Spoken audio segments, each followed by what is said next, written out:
এটাতে একটু হাওয়া খেয়ে দেখি। বাবা, এইটুকু একটা পাখার এত তেজ! হ্যাঁ, এ কি মা, তুমি আমার মেকআপের পাখা নিয়ে কি করছো? দেখ না, কারেন্ট চলে গেছে, তোর পাখাটা হঠাৎ চোখে পড়লো। কি সুন্দর হাওয়া রে! আমি আজকে থেকে এটাতেই হাওয়া খাবো, কারেন্ট চলে গেলে।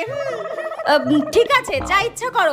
বলছি মা, শোনো না, এইবারে আমাকে একটা আইফোন কিনে দাও না মা। আমার সব বন্ধু বান্ধবীর কাছে আইফোন আছে, আমার কাছেই নেই। ঠিক আছে, তোকে আমি আইফোন কিনে দিতে পারি, কিন্তু আমার একটা শর্ত আছে। হ্যাঁ, কিনে দেবে আইফোন?